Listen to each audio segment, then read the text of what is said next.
More than a year after George Floyd's killing focused attention on efforts to diversify newsrooms, the ability to measure real progress is proving elusive. The News Leaders Association, a journalism trade group, extended the deadline for responses to its survey about employment practices at news organizations for 2 months, after expressing disappointment about how few are willing to reveal the diversity of their staffs. The group hopes for as much participation from an estimated 5,900 newsrooms across the country as possible but has had fewer than 250 responses, said Meredith Clark, a Northeastern University professor who is running the survey as a researcher and a journalist.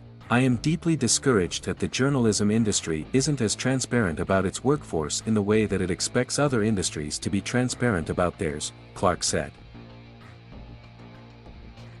There have been tangible signs of progress for the industry, most notably in diverse hires for some major journalism jobs. Kevin Meredith, the first black executive editor of the Los Angeles Times, Kim Godwin and Rashida Jones, both black women, as presidents of ABC News and MSNBC, Catrice Hardy and Monica Richardson, the first black executive editors at the Dallas Morning News and Miami Herald, and Daisy Verasingham, the first woman and first person of color appointed as the Associated Press president and CEO.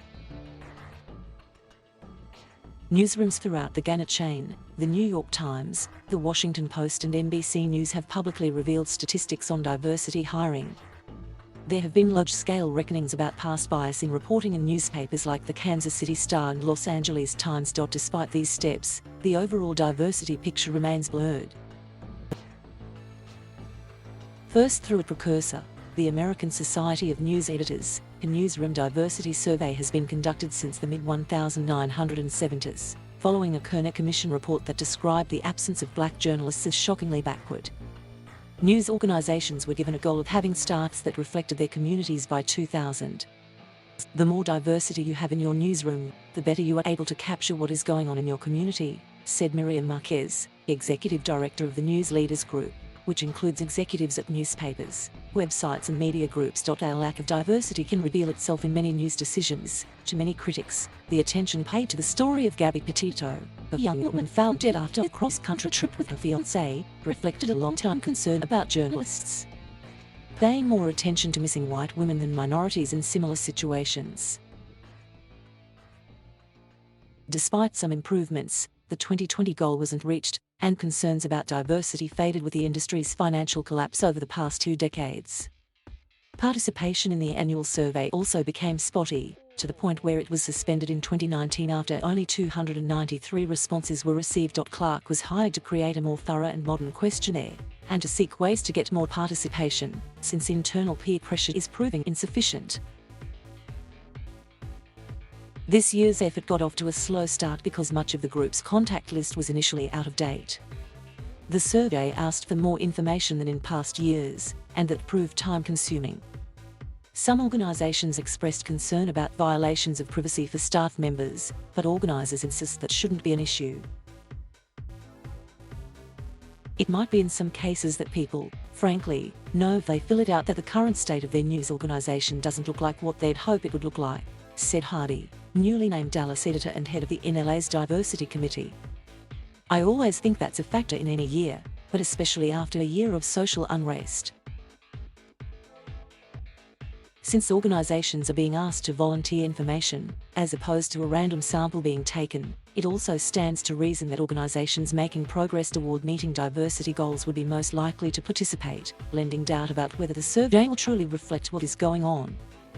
Nearly 90 of the return surveys are from Gannett newspapers, which has been particularly aggressive in boosting diversity, and last month had editors at all of its newspapers report to their readers on progress reaching goals.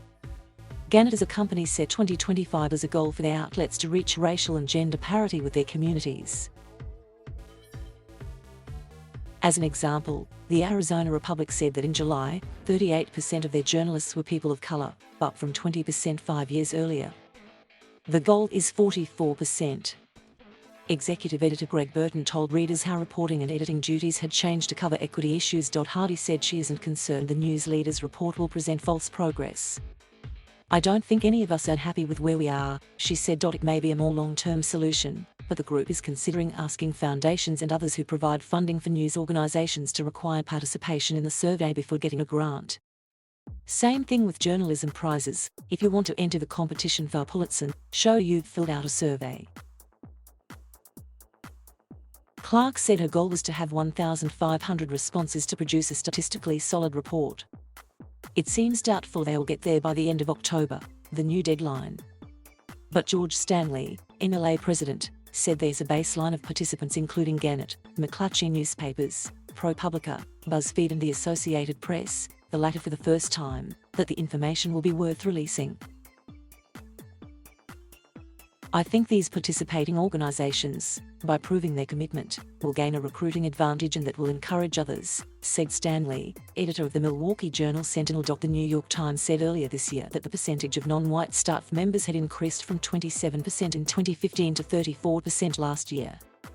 At the Times, Washington Post and USA Today, a majority of the newsroom staff are women. When he began as head of news at NBC Universal last year, Cesar Conde publicly set a goal of a staff that is 50% minority and 50% women, although he gave no deadline.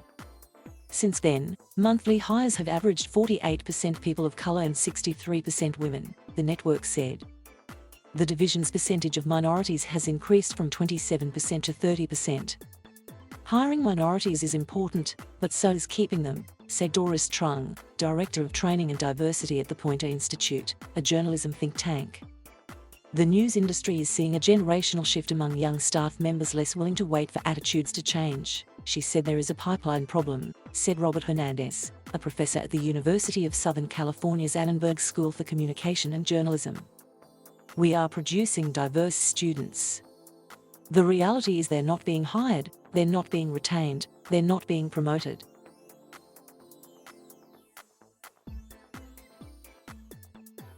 Thank you for watching. Please subscribe.